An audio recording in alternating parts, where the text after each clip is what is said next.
자, 재정정책 보도록 하겠습니다. 재정정책의 효과는 얼마나 어떻게 나올까? 이런 것에 대한 설명인데요. 일단은 재정정책의 효과는 케인즈의 소득지출 모형을 기준으로 우리는 생각을 하고 있습니다. 케인즈가 주장한 것이기 때문에 그렇죠. 고전학파는 그 재정정책의 효과가 없다고 얘기를 합니다. 그래서 일단은 케인즈 얘기를 알고 있고 우리는 그 케인즈의 총 지출 모형 이것이 균형을 이루게 되는 그러한 상태에서 지금 우리는 그 수식이 여기 있죠. 지금 이러한 그 균형 상태에 지금 그 방정식이 이렇게 되어져 있고 여기에서 만약에 지금 이 그 정부 지출이 증가하게 되면 얼마만큼의 소득이 증가할까? 이렇게 우리는 얘기를 하고 있습니다. 그래서 정부 지출 증가분에 대해서 소득의 증가분은 이렇게 M1-B분의 1만큼 배수를 가져가야 된다라고 얘기를 하고 우리는 이것을 승수라고 얘기를 합니다. 승수. 재정 승수라고 얘기를 하죠. 재정 승수. 자, 그런데 이렇게 재정 승수가 나오는 것을 보게 되면 만약에 우리가 이 한계 소비 성향이 0.5인 경우를 우리가 생각을 해보게 되면 0.5분의 1, 0.5분의 1은 2가 되겠죠. 그래서 우리는 이 그 정부 지출을 100만큼 늘렸을 때 총 소득의 증가는 200만큼이 될 것이다. 이렇게 얘기를 하게 되는 거죠. 이렇게 되는 과정을 이 위에다가 설명을 하고 있습니다. 만약에 정부가 지출을 100만큼을 늘렸다라고 하게 되면 누군가의 소득으로 100만큼이 갈 거다라는 얘기죠. 그죠? 그리고 지금 만약에 소비가 50만큼이 증가됐다. 이거 지워버리고요. 이제 소비가 50만큼이 증가가 됐다. 이렇게 생각을 해보게 되면 100만큼의 소득이 증가했을 때 50만큼의 소비가 증가했다고 한다면 한계 소비 성향은 0.5. y분의 델타 c 이것이 100분의 50 그래서 0.5 이렇게 되는 거죠. 그것이 한계 소비 성향 이렇게 우리가 얘기를 하고 있습니다. 자, 이렇게 되면 우리는 지금 이 위에서 만약에 현재 소득이 100만 원에서 소비는 225만 원 하고 있던 사람이 총 소득이 200만 원일 때 소비는 75만 원의 소비가 이루어질 거다라고 얘기를 하는 거죠. 자, 누군가의 이렇게 소비가 증가했다는 얘기는 이것이 또 다른 누군가의 소득의 증가로 그러면 다시 누군가의 소비의 증가로 그러면 다시 누군가의 소득의 증가로 이것이 계속 이어지게 되는 거죠. 그래서 이것이 50만큼 그리고 25만큼 그러면 12.5 그다음에 뭐 6.25 뭐 이렇게 해서 계속해서 내려가는 거죠. 그래서 이것이 0이 될 때까지 다 합쳐 보게 되면 이것이 지금 200이 될 거다라고 우리는 얘기하는 겁니다. 이 계산하는 방법을 우리가 지금 무한 등비급수 뭐 이런 것들 해가지고 얘기하는 것도 있죠. 이렇게 해서 중학교 때 공부했던 그런 내용 이게 뭐 있는 거죠. 그래서 우리는 어떤 얘기를 하는 겁니까? 여기서 재정 지출보다는 항상 국민소득의 증가가 더 크다 이렇게 얘기를 하게 되는 거죠. 얼마만큼의 크기를 결정하는 것 무엇이 크기를 결정하는 것이냐? 지금 이 한계 소비 성향의 크기에 따라서 달라지게 된다. 그래서 우리가 소비에 대해서 공부를 할 때 이 그 한계 소비 성향의 크기가 국민 소득에 미치는 파급 효과에 영향을 준다 이런 얘기를 했었습니다. 그죠? 자, 그래서 이렇게 승수를 보게 되면 이렇게 큰 승수가 나온다라고 주장을 하고는 있는데 꼭 그렇게 생각하지 않는 사람들도 있습니다. 왜 그러냐면 여러 가지가 있는데 그 뒤에서 보도록 하고 일단은 이 정부 지출을 늘리기 위해서는 무엇이 필요하냐면 정부의 재정이 필요합니다. 정부의 재정 수입은 지금 이 그 세금에 의해서 나오는 거죠. 그 세금을 늘려서 그대로 정부 지출을 한다라고 한다면 어떠한 일들이 나타날까라고 한번 생각을 해봅시다. 그러면 여기에서 지금 정부 지출이 늘어나면 이 소득의 증가는 1-b분의 1 이렇게 될 테고 지금 이 세금이 증가하게 되면 마이너스 b가 있죠. 이 마이너스 b 그리고 1-b분의 1 그래서 1-b분의 마이너스 b 이것만큼의 지금 그 세금 승수로 우리가 생각을 하게 됩니다. 여기는 마이너스 값이고 지금 여기는 마이너스 값이고 이쪽에는 지금 플러스 값입니다. 이게 왜 이랬을까요? 여기는 플러스 값입니다. 마이너스 플러스. 그래서 우리가 만약에 동시에 나타나고 있는 그런 것들을 보게 되면 미안합니다. 이게 이렇게 해놔야죠. 지금 이렇게 보게 되면 우리는 지금 그 정부 지출도 늘리고 그리고 세금도 갑자기 같이 늘렸어요. 그러면 총 증가는 이것은 어떻게 될 것인가라고 보게 되면 지금 이 1-b분의 1 곱하기 델타 G 그리고 b 마이너스 b죠. 1-b분의 마이너스 b의 델타 t 이렇게 되는 거죠. 우리는 지금 여기에서 이것이 같다고 얘기했습니다. 그러니까 얘랑 같은 거죠. 그러니까 하나를 묶어주면 되죠. 델타 G로 묶어줄까요? 그러면 1-b분의 1 마이너스 b 1-b 이렇게 되죠. 그렇게 되면 델타 G에 마이너스 b에 플러스 b죠. 1 여기 플러스 1-b에 1-b 이렇게 돼서 1이 됩니다. 그러니까 정부 지출한 것만큼만 지금 그 균형소득의 증가로 나타나게 될 것이다. 이렇게 얘기를 하는 거죠. 그 얘기는 뭐냐? 지금 정부 지출이 100만큼 늘어나는데 이것을 세금을 100만큼을 거두어서 정부 지출을 100을 했더니 국민소득의 증가가 나타나는 것도 100이더라. 이렇게 얘기를 하게 되는 겁니다. 자, 이렇게 될 걸 뭐 할라 하냐? 그냥 놔두면 되지. 뭐 할라 걷어가지고 그대로 주니 그냥 두지. 이렇게 얘기를 하게 될 수 있는 얘기의 근거가 됩니다. 됐습니까? 그러니까 균형 재정을 우리가 지금 유지를 한다라고 할 때 그렇다라는 거죠. 균형 재정이라고 얘기한다면 세금과 지금 정부 지출 이 크기를 같게 만들어주는 거죠. 재정 적자를 얘기한다고 한다면 정부 지출이 크기가 세금 수입보다 더 큰 그러한 경우, 정부 흑자를 보게 되면 재정 지출보다 우리가 세금의 수입이 더 큰 경우 이렇게 되는 거죠. 자, 재정 흑자. 네, 그 역사적으로 과거의 데이터들을 쭉 보게 되면 한국에서 재정 적자를 겪었던 그러한 시기가 그렇게 많지는 않습니다. 1980년대 지금 그 위기 있을 때 있죠. 80년대 초반. 그러니까 그 유가 파동이 있고 원유 파동이 있고 석유 파동 나오고 그리고 나서 우리가 80년대 초반까지 전 세계가 어려웠습니다.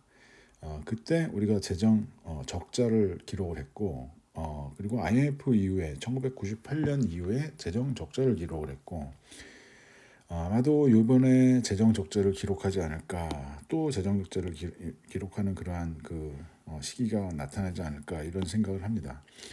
우리는 역사적으로는 항상 흑자였어요. 재정은 참 그렇죠. 세금을 더 내서 지금 뭘 어쩌자는 거지 이렇게 생각을 하는 거죠, 그죠? 자, 근데 우리가 이 승수의 효과만 우리가 따져본다면 우리는 이만큼이 정부 지출로 나오는 거고 이만큼이 소득의 증가로 나오는 겁니다. 그러니까 이러한 그래프상으로만 본다면 우리는 소득의 증가가 훨씬 더 크게 나올 수밖에 없어요. 그래프상으로만 본다면 이러한 그래프만 본다면 그죠? 그래서 항상 이렇게 크게 나올 거로만 생각을 하는데 균형 재정을 한다면 그렇진 않다는 거죠. 여기에서는 지금 세금 걷는 게 있습니까? 더 걷는 건 없어요. 기존에 있는 세금 가지고 하겠다라는 거죠. 그러면 세금은 안 걷고 지금 정부가 지출만 한다고 한다면 이건 어떻게 재원을 마련할 것이냐 이런 생각들을 하게 되는 거죠. 그죠? 그런 측면에서 이제 고전학파가 지금 공격을 하기 시작을 합니다. 어떤 공격이냐? 케인즈의 얘기가 지금 옳은 듯 보이지만 사실은 하점들이 많습니다. 이렇게 얘기를 하는 거죠. 자, 이것을 얘기를 하는 것이 우리가 만약에 첫 번째는 이러한 문제들을 생각할 수가 있다. 정부 지출을 늘려서 누군가의 소득이 증가할 때 이 소득의 소비가 하나는 해외로 나고 하나는 국내로 나간다. 그러면 이것만 국내에서의 효과로 나오고 얘는 효과가 없는 거죠. 그죠? 얘의 효과는 여기서 끝나는 겁니다. 그러니까 승수 효과의 크기가 확 줄어든다. 소비 성향이 아무리 커도 만약에 100% 해외로 나간다라고 한다면 효과 없는 거죠. 그죠? 효과가 없습니다. 그래서 해외 유출된다고 한다면 우리는 이 재정 정책의 효과를 기대하기 어렵다. 이렇게 얘기를 하고 또 세금 부과가 많이 된다고 한다면 세금 부과가 늘어난다면 우리는 재정 정책의 효과가 우리는 이 정도의 효과는 아니다. 이 정도의 효과는 아니다. 이거보다는 작을 거야. 낮은 효과. 이렇게 우리는 생각을 하게 된다는 겁니다. 그러니 이렇게 효과가 작은데 굳이 이걸 할 이유가 있나? 이런 얘기를 할 수가 있게 되는 거죠. 그래서 이러한 문제에 대해서 지금 문제를 제기를 하게 되는 겁니다. 여러 사람들이 우리 재정정책 하자 라고 얘기할 때 이런 얘기를 하게 되는 겁니다. 또 다른 문제는 어떤 게 있냐면 유효성입니다. 이 위에서는 재정정책의 효과가 있긴 있어. 근데 그 크기가 달라. 크기가 너희들이 생각하는 것보다는 작을 거야. 이렇게 얘기하는데 재정정책의 효과가 과연 있겠어? 없을 수도 있다. 아예. 이렇게 주장을 하는 그러한 게 있습니다. 어떤 거냐면 재정정책의 효과가 발생하는 데까지 걸리는 시간을 생각을 해보자. 그러니까 정부가 지출을 하고 이것이 소득, 소비 이것을 쭉 이어나가서 이 소비 마지막에 소비가 0이 될 때까지를 생각을 한다고 몇 년 걸릴 텐데 이건 3년 걸릴 거야. 이런 얘기를 하는 겁니다. 실제로 한 3년 정도 걸린다고 얘기를 합니다. 그런데 이렇게 오랜 시간 동안 걸릴 그러한 정책을 추진한다. 그냥 시장에다 맡겨놓아도 시장에서 자동 조정 기능을 하면 그렇게 된다고 한다면 우리는 다시 균형 상태로 돌아갈 수 있습니다. 이렇게 주장하는 사람이 고전학파입니다. 고전학파들은 이렇게 주장을 하죠. 시간이 너무 오래 걸리니까 문제다. 이거는 정책의 효과인지 이 재정정책의 효과인지 시장 조정의 효과인지 구분하기가 어렵다. 이런 얘기들을 하게 되는 거죠. 이거야 도대체 구분이 안 돼. 시장 조정의 효과라고 얘기한다면 우리는 더 이상 이러한 정책을 가져야 할 이유가 없다. 굳이 이런 일들을 하면서 시장을 교란할 그러한 문제가 될 수도 있다. 이런 얘기를 하는 거죠. 그래서 케인즈 학파에 있는 사람들은 시간이 오래 걸린다고 그래 한번 해볼게. 그래서 실제로 실증 분석을 해봤습니다. 그랬더니 재정정책을 하고 난 다음에 6개월 후에 나타나는 그러한 효과를 보게 되면 1-b분의 1에 지금 2분의 1 정도의 그 효과가 나타나더라. 이런 얘기를 하게 되는 겁니다. 그러니 2분의 1 정도만 된다 하더라도 얼마나 이 짧은 기간 동안에 6개월 동안에 이러한 경제의 어려운 문제를 해결할 수 있었니? 라고 하니 우리는 재정정책을 계속 추진을 하는 게 좋다. 이렇게 얘기를 하게 되는 거죠. 또 하나는 어떠한 얘기들을 할 수가 있냐면 재정정책을 추진을 하려고 하더라도 만약에 놀고 있는 자원이 없으면 유유자원이 없다면 어떻게 되느냐. 기계자본, 노동, 뭐 이런 문제들을 노동의 부족을 얘기를 하는 거죠. 이것이 부족하다고 한다면 노동과 자원의 가격이 상승하게 된다 이런 얘기입니다. 그죠? 이렇게 된다 그러면 지금 공급의 감소를 가져올 수도 있기 때문에 우리는 재정정책의 효과가 지금 없을 거야 이런 얘기를 하는 겁니다. 어려울 거야 추진하기가. 일단은 뭐 사람이 없는데 어떻게 일을 시키냐, 기계가 없는데 어떻게 일을 더 하느냐, 이런 얘기를 하게 되는 거죠. 근데 케인즈가 봤던 시기에는 1930년대 대공황입니다. 대공황 시기에 이 유유자원이 너무나 많았던 거예요. 그러니까 지금 뭐 정상적인 상태에서, 정상적인 그러한 그 경제 상태에서 재정 정책을 추진하자 이런 얘기가 아니라, 경기가 굉장히 침체되어져 있는 그런 상황에서 우리가 이 재정 정책을 추진하자 이런 얘기를 하는 거다. 당신들의 얘기 이해는 하겠는데, 유유자원이 없으면 문제다라고 하는 건 이해는 하겠지만, 이렇게 유유자원이라는 것은 그 경기가 침체되어져 있는 상황에서 실업자들 많고 놀고 있는 기계 자본들 많다. 그렇기 때문에 문제 없다. 이렇게 얘기를 하게 되는 겁니다. 발생하는 데까지 걸리는 시간에 대한 얘기, 그리고 유유자원이 있느냐 없느냐 거기에 대한 문제. 마지막으로는 구축 효과가 있습니다. 이 구축 효과라고 얘기하면 크라우딩 아웃 이펙트라고도 부릅니다. 밀어내기 효과라고 얘기하죠.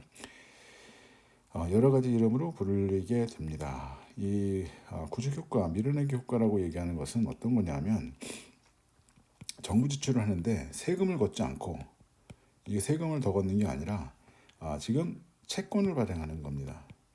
채권을 발행해 가지고서 지금 이 시장에서 돈을 갖다가 끌어오는 거죠. 시장에다 채권을 주고 현금을 가져와서 이 현금을 주는 겁니다. 시장에다가 채권을 가져온다. 채권이 지금 발행이 늘어났다라고 한다면 채권 가격이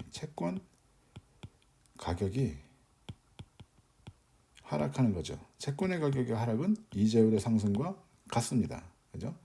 그래서 이렇게 이자율을 상승을 시키게 되면 우리는 어떠한 일을 볼 수 있냐면, 소비와 투자가 감소하는 그러한 효과를 볼 수가 있다. 그래서 정부 지출을 늘렸더니 소비 투자가 감소하더라. 그렇게 되면 정부 지출 때문에 민간의 소비와 지금 기업의 투자가 시장에서 밀려났다. 그래서 밀어내기 효과다. 이렇게 얘기를 하는 겁니다.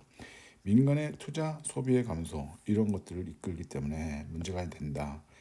이렇게 우리는 구축 효과가 있다. 그러니 굳이 우리는 이 재정 정책이라는 것을 추진할 이유가 있습니까? 여기에 대해서 상당히 논란을 많이 갖게 되는 거죠. 이러한 문제에 대해서는. 그죠? 이거는 사실은 케인즈 학파도 받아들입니다. 받아들여요.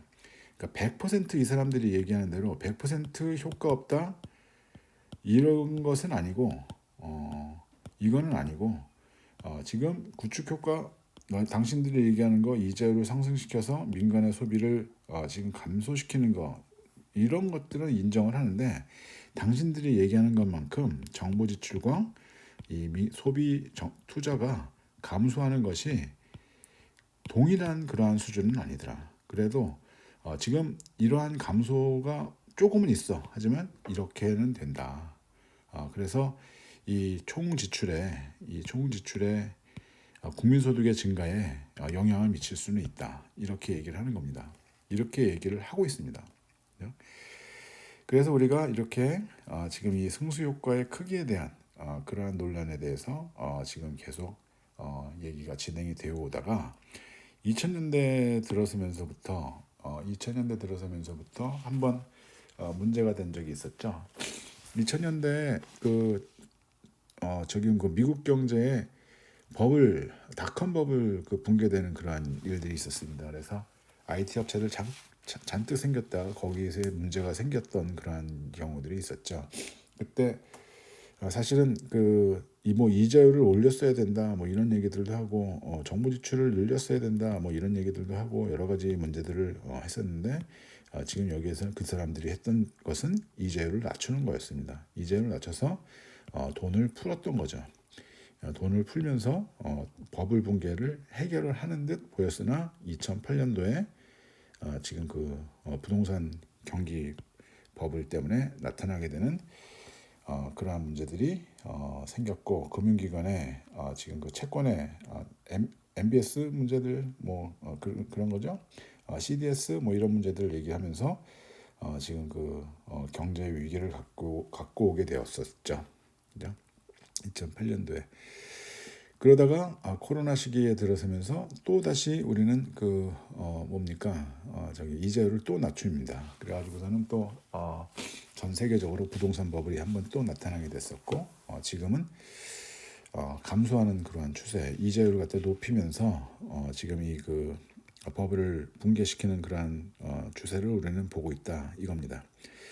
자, 구축 효과를 만약에 총 수요 총 공급으로 설명을 하게 되면 이렇게 승수 효과 때문에 늘어나는 거 우리는 생각을 할 수가 있지만, 채권 가격 하락하고 이자율이 상승하면서 지금 구축 효과로 이것이 다시 총 수요가 제자리로 돌아오게 되는 이러한 것들을 우리가 보게 된다 이런 얘기입니다. 그러니까 재정 정책이라는 것이 과연 효과가 있어? 이런 얘기들에 대해서 논란을 계속 논쟁을 하고 있는 거죠. 논쟁을 하고 있습니다. 물론 그 실증 분석도 많이 합니다. 그래서 효과가 있다, 효과가 없다, 그런 것에 대한 논문들이 수도 없이 나오고 있습니다. 그래서 우리는 이렇게 주장하고 있는 논리적인 전개 방식이 어떻게 되느냐에 집중해서 보는 것이 좋다 이렇게 얘기를 하게 됩니다. 강의실에서는 그렇습니다. 강의실에서는 경제학에서 가장 중요한 것이 논리적인 전개 방식, 이런 것들에 대한 얘기들 어떻게 얘기하고 있느냐, 과연 이렇게 유효성이라고 얘기한다면 있느냐 없느냐, 이런 것에 대한 얘기들, 이런 얘기죠. 그래서 구축 효과는 어떻게 우리가 그래프로 설명해서 보여줄 수 있느냐, 이런 것들도 지금 여러분들이 가만히 생각해 볼 수 있을 거라 생각합니다. 또 하나는 인플레이션 텍스라는 얘기들을 우리가 생각할 수 있습니다. 화폐 발행으로 어떤 거냐면, 인플레이션 텍스라고 얘기한다면 화폐 발행을 막 늘려요. 그렇게 되게 되면 물가가 올라가요.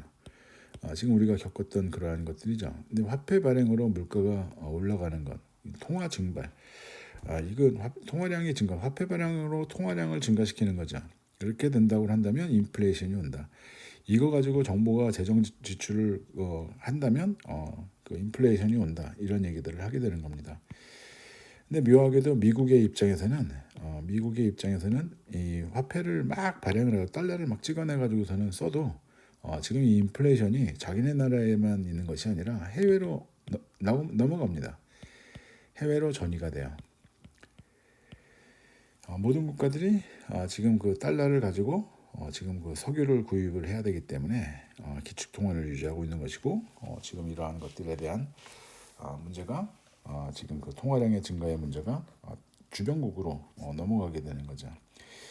이렇게 인플레이션이 발생하게 되면, 물가가 오르게 되면 그 사람들이 힘들어하죠. 어떤 사람들이 힘들어하느냐면 채권자 같은 경우는 상당히 힘들어합니다. 돈을 빌려줬는데 나중에 받으려고 하니까 물가가 너무 올라가가지고 이제는 옛날에 줬던 그러한 가격이 돈이 가치가 훅 떨어진 거예요. 그러니까 불리하죠. 현금 갖고 있는 사람들도 불리해지고 봉급생활자도 힘들어집니다. 근데 유리한 사람은 돈을 빌렸던 사람들이에요.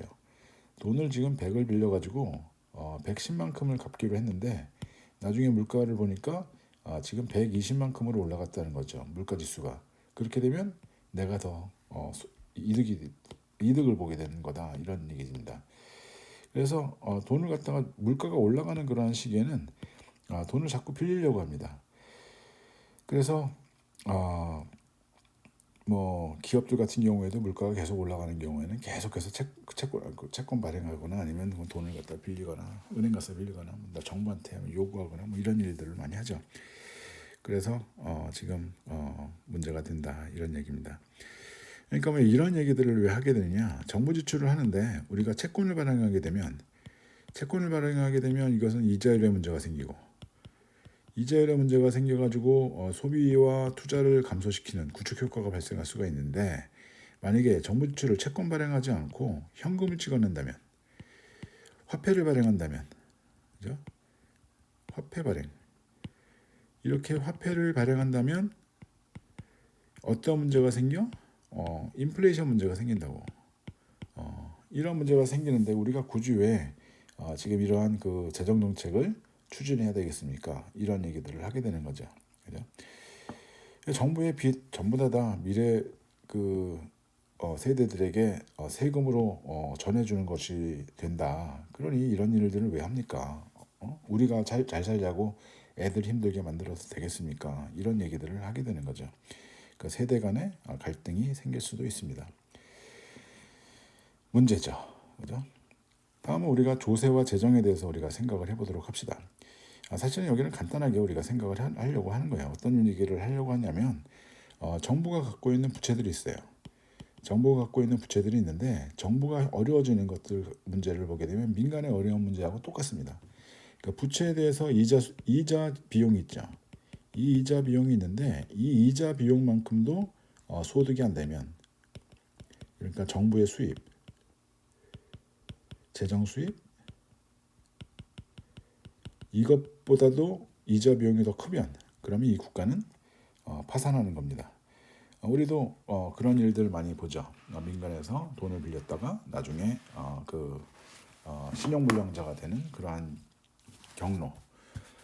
돈을 빌리는 것에 대해서 상당히 좀 무감각했었죠. 너무나 이자율이 낮기 때문에 사람들이 이 이자에 대해서, 이자 비용에 대해서 겁이 없었던 거죠. 뭐 0.1% 정도 이자밖에 안 된다 그러면 내가 1억 빌려봐야 한 1년에 100만 원만 주면 돼. 야, 싸다. 한 달에 뭐 10만 원도 안 되는 돈 가지고 내가 1억을 내 돈처럼 쓸 수 있어. 나중에 1억 갚으면 되잖아. 라고 생각하는 거죠. 근데 만약에 1억을 못 갚게 되면 문제가 생긴다. 그리고 이자가 점점 올라가. 지금 만약에 이게 갑자기 5%가 됐어. 만약에 이게 10%가 됐어. 15%가 됐어. 와, 이거는 정말 문제인 거죠. 1억을 빌려가지고 1,500만 원을 갚아야 되는 거예요. 원금 플러스 알파 1년에 1,500만 원씩 갚아야 된다.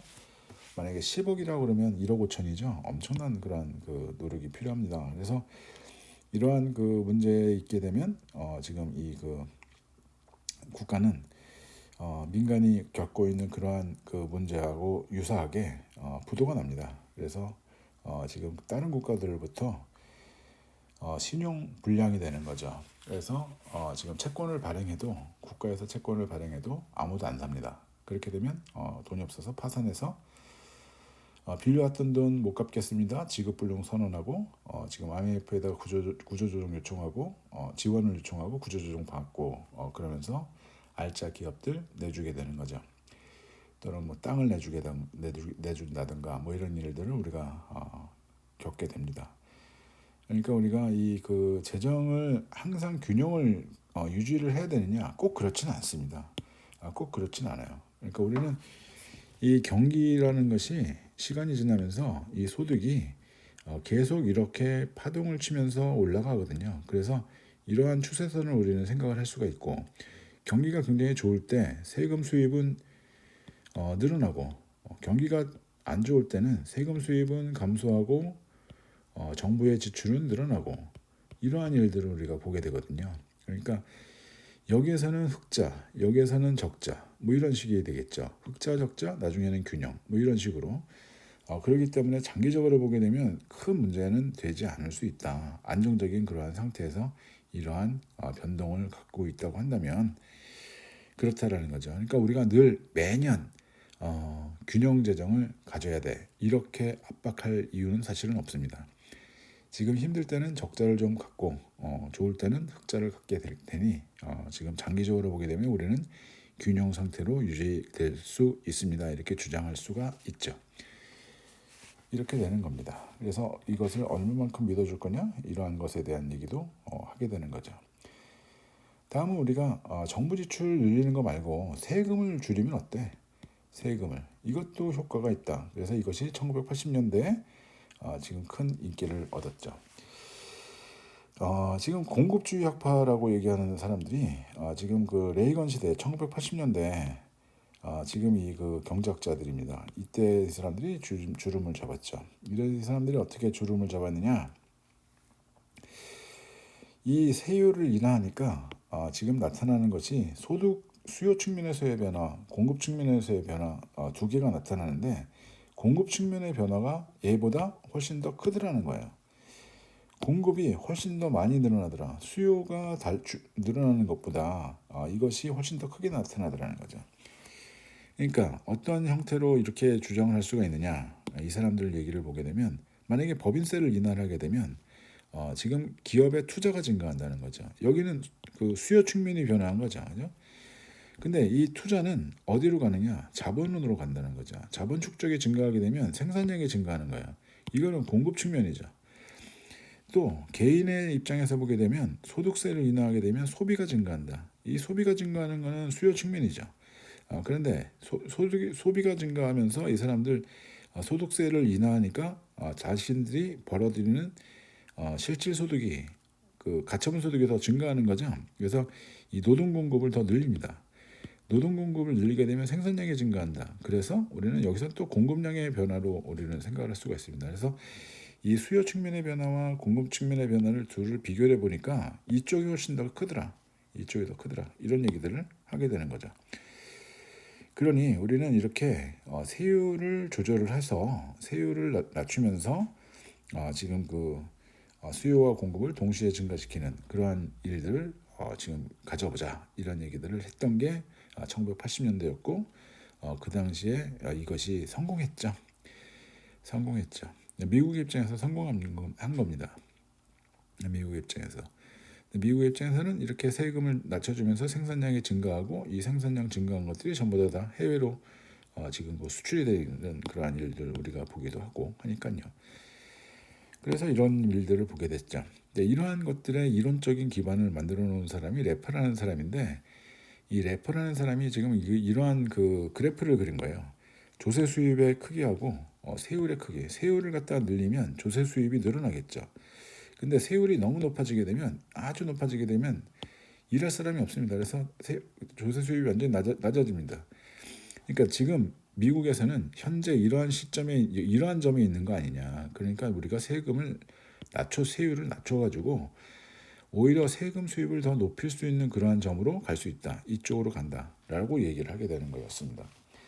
근데 이러한 그 그래프를 이 사람이 어떠한 뭐 논문을 쓴거나 뭐 이렇게 돼서 뭐 엄청난 그러한 노력을 해서 만들었다기보다는 카페에 앉아가지고 친구하고 커피 마시면서 얘기하다가 이러한 그래프를 하나 띡 그렸던 거예요. 그래서 이걸 좀 정리해가지고 여기저기 발표를 해가지고